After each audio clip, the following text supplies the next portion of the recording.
اب وہ مشہور زمانہ آیت آ رہی ہے سورہ ہود کی آیت نمبر 114 جس میں نماز کے اوقات بھی آئے ہیں اور ایک اور یونیورسل ٹروتھ نماز کی فضیلت کے اعتبار سے آیا ہے.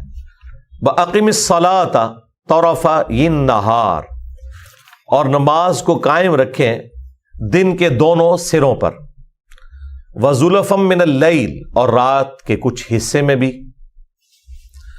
دن کے دونوں سروں کے اوپر جو نمازیں ہیں ظاہر ہے کہ وہ اس سرے کے اوپر جو نماز ہے وہ فجر کی ہے اور دوسرے حصے کے اوپر جو نماز ہے وہ ظہر عصر کی ہے، کیونکہ درمیان سے سورج جب ڈھلتا ہے تو زوال کا وقت یعنی زوال آفتاب جو ہوتا ہے جسے آپ مکروہ وقت کہتے ہیں وہ مکروہ وقت نہیں ہوتا، زوال آفتاب کہتے ہیں ابتدائے ظہر کو، تو یہ دوسرے والا حصہ بن جاتا ہے. اور رات کے حصے میں جو نماز ہے، ایک تو رات کے ابتدائی حصے میں نماز ہے مغرب کی اور ایک تھوڑی دیر کے بعد عشاء کی نماز ہے.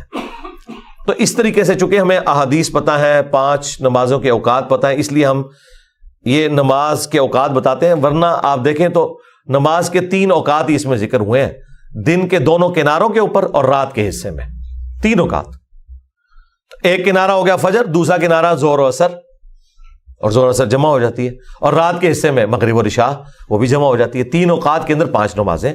لیکن افضل یہی ہے کہ 5 الگ اوقات میں جو حدیث میں آئے وہ آپ نے پڑھنی ہے. ایون شیعہ کے ہاں بھی نہج البلاغہ میں مولا علی کا وہ خط جو انہوں نے اپنے گورنروں کے نام لکھا ان میں 5 نمازوں کے الگ اوقات لکھے ہیں. افضل وہی ہے، لیکن نمازیں جمع کرنے کا بھی جواز موجود ہے. صحیح مسلم میں اوپر تلے 10 احادیث ہیں 1628 سے لے کر 1637 تک، اور اس کے اوپر میری تفصیلی ویڈیوز بھی ریکارڈ ہے. ان الحسنات یذہبن السیئات، بے شک نیکیاں گناہوں کو مٹا دیتی ہیں. ذالک ذکریٰ للذاکرین، اور یہ نصیحت ہے ان کے لیے جو نصیحت کو قبول کریں. یہ جو پورشن ہے نا، ان الحسنات یذہبن السیئات، بے شک نیکیاں گناہوں کو مٹا دیتی ہیں، یہ ایک بہت بڑی نعمت ہے اللہ تعالیٰ کی طرف سے. اسی کے کانٹیکسٹ میں ایک حدیث ہے جو بخاری کے اندر بھی تھوڑا سا حصہ اس کا آیا، مسلم میں تفصیل کے ساتھ وہ حدیث آئی کہ ایک صحابی کہتے ہیں یا رسول اللہ، آج میں نے مدینہ شریف کے کنارے پر باؤنڈریز پہ ایک عورت کو گلے لگایا اور میں نے اس کے ساتھ انٹر کورس نہیں کیا، باقی سب کچھ کیا، تو کیا میرے لیے کوئی معافی والا معاملہ ہے؟ نبی علیہ السلام خاموش ہو گئے. آپ نے فرمایا بیٹھ جاؤ. تھوڑی دیر بعد آپ کے اوپر وحی کی کیفیت تاری ہوئی اور یہی آیات نازل ہوئی. یہ شان نزول ہے بخاری مسلم دونوں میں. نبی علیہ السلام نے کہا وہ سوال کرنے والا کہاں گیا؟ پھر آپ نے یہ آیت پڑھی کہ دن کے دونوں کناروں کے اوپر اور رات کے حصوں میں بھی نماز کو قائم رکھو، بے شک نیکیاں گناہوں کو مٹا دیتی ہیں. یعنی نماز پڑھنے سے گناہ معاف ہو جاتے ہیں. لیکن اس کی عادت بنا کے کوئی کہنا کہ یہ گناہ صغیرہ ہے معاف ہو جائے گا، وہ نہیں. اگر کسی سے بائی چانس ایسا کوئی معاملہ ہو گیا اور اس کے بعد اس نے نماز پڑھی تو اس کا وہ گناہ معاف. لیکن اس کی روٹین بنانا، گناہ صغیرہ کی روٹین بنانا بھی خود گناہ کبیرہ ہے. یہ ایک بڑا کریٹیکل ٹاپک ہے، اس کے اوپر میری تفصیلی ویڈیو ریکارڈ ہے، گناہ کبیرہ اور اس کی توبہ کا بیان.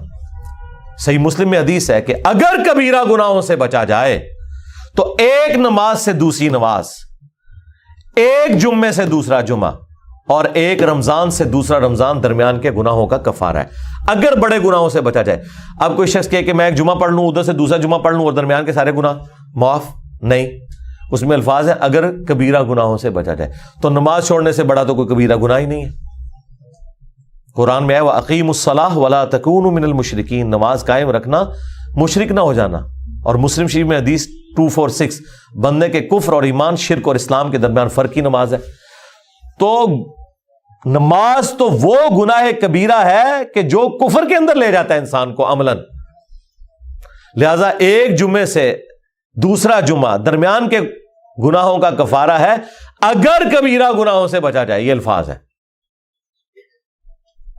اور لوگ سمجھتے ہیں شاید ہم نے ایک جمعہ پڑھ لیا، ادھر سے دوسرا جمعہ پڑھا اور درمیان کی ساری نمازیں معاف. نہ، اس طرح نہیں ہونا. یہ بہت کریٹیکل ایشو ہے.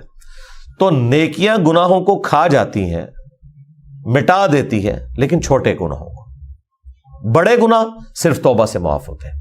اور توبہ کی ڈیفینیشن یہ ہے کہ گناہ کے اوپر شرمندگی کا اظہار اور آئندہ گناہ نہ کرنے کا پکا عہد کرنا. اب یہ ہماری بدقسمتی ہے کہ جتنے گناہ ہمیں معلوم ہے وہ سارے کبیرہ ہی ہیں، وہ نمازوں سے معاف نہیں ہونے، وہ توبہ سے معاف ہونے۔ مثلا ماں باپ کی نافرمانی، شرک تو خیر بہت بڑا گناہ، بدکاری، قتل ناحق، چوری، گالی گلوچ، غیبت، چغلی، جادو، شراب نوشی، جوا، سود، یہ جتنے گناہ ہیں قرآن، بخاری اور مسلم کی احادیث کی روشنی میں یہ سب کے سب بڑے گناہ ہیں جو نمازیں پڑھنے سے معاف نہیں ہونے، جب تک کہ کوئی شخص سچی توبہ کر کے اپنی اصلاح نہیں کر لیتا۔ پاکستانی توبہ نہیں، اللہ کی توبہ، توبۃ نصوحا، ایسی توبہ جو آگے کو نصیحت ہو جائے۔